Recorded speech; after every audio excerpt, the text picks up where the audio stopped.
Bismillahirrahmanirrahim. Assalamualaikum warahmatullahi wabarakatuh. Perkenalkan, nama saya Fadli Sinapati, NIM 190 44 11150 dari kelas 4B Prodi Teknik Informatika, konsentrasi rekayasa perangkat lunak, mata kuliah Sistem Operasi Komputer yang dibawakan oleh Bapak Andi Cumardi, SPD, MPD. Video ini merupakan lanjutan dari tugas kedua, yaitu menggunakan PowerPoint.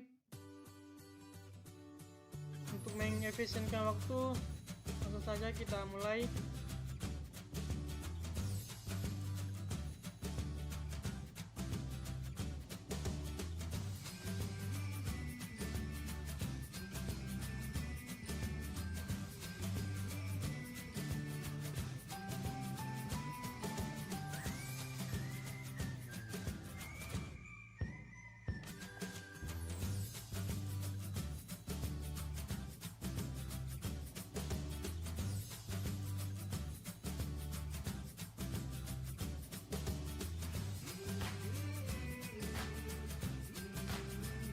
Oke, judul konsep dasar sistem operasi.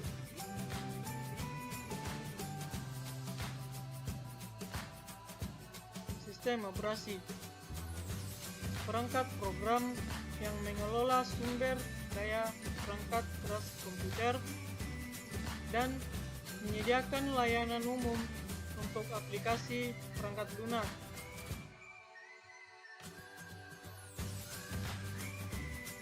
Kedua, fungsi sistem operasi, yaitu 1. Sebagai perantara firmware atau pengguna dan hardware atau perangkat keras. Yang kedua, menyediakan lingkungan sebagai wadah untuk mengeksekusi program aplikasi. Yang ketiga, menjamin kebenaran sistem operasi komputer. Perangkat keras berupa CPU, memori, masukan dan keluaran, serta menyediakan sumber daya yang digunakan untuk bekerja dalam memori. Selanjutnya, layanan sistem operasi. Ada 7, yaitu 1. Pembuatan program, eksekusi program, mengakses perangkat operasi masukan dan keluaran, mengakses sistem berkas, mengakses sistem, deteksi error, accounting atau statistik. Selanjutnya, pembuatan program. Sistem operasi menyediakan berbagai fasilitas yang membantu programmer dalam membuat program seperti editor. Walaupun bukan bagian dari sistem operasi, tapi layanan ini diakses melalui sistem operasi. Selanjutnya, eksekusi program. Sistem harus bisa meload program ke memori dan menjalankan program tersebut. Program harus bisa menghentikan eksekusinya baik secara normal maupun tidak, atau ada error. Selanjutnya, pengakses perangkat operasi masukan dan keluaran. Program yang sedang dijalankan kadangkala membutuhkan masukan dan keluaran. Untuk efisiensi dan keamanan, pengguna biasanya tidak bisa mengatur peranti masukan dan keluaran secara langsung. Untuk itulah, sistem operasi harus menyediakan mekanisme dalam melakukan operasi masukan dan keluaran. Selanjutnya, mengakses sistem berkas. Sistem operasi yang baik harus bisa membaca dan menulis berkas. dan kadangkala juga harus membuat dan menghapus berkas.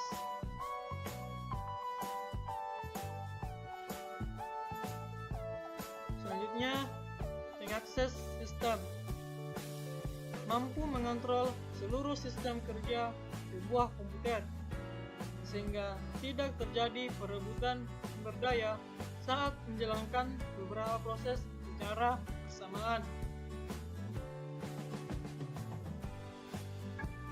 Selanjutnya, deteksi error.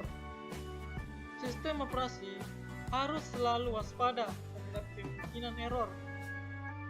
Error dapat terjadi di CPU dan memori, perangkat keras, masukan dan keluaran, dan di dalam program yang dijalankan pengguna. Untuk setiap jenis error, sistem operasi harus bisa mengambil langkah yang tepat untuk mempertahankan jalannya proses komputasi. Terakhir yaitu accounting atau statistik. Sistem operasi yang baik akan mengumpulkan statistik pengguna dan memonitor seluruh proses sistem kerja komputer. Contoh sistem operasi yaitu ada 3. Pada umumnya, komputer atau PC terbagi menjadi 3 kelompok besar, yaitu 1. Microsoft Windows, yang kedua Unix, dan yang ketiga Mac OS.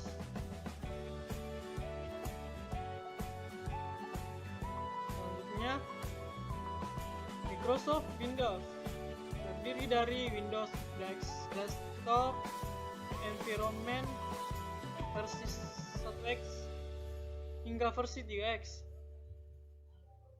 Windows 9, Windows 95, 98, dan Windows ME,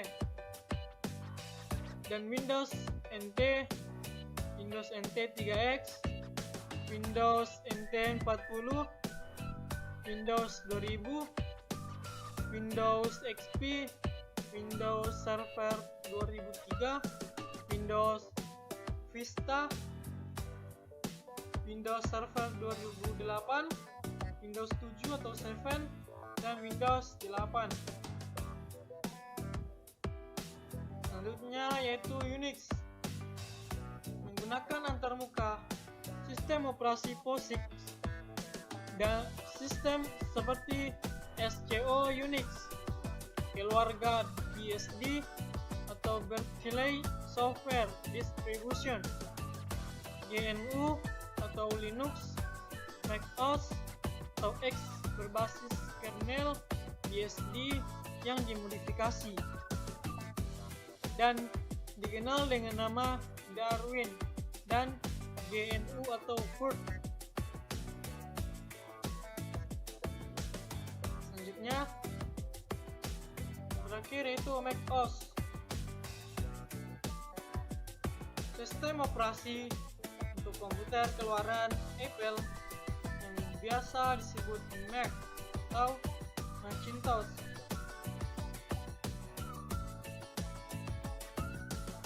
Oke, itulah tadi penjelasan materi dari saya. Kurang lebihnya mohon dimaafkan. Sekian dan terima kasih. Billahi taufiq wal hidayah.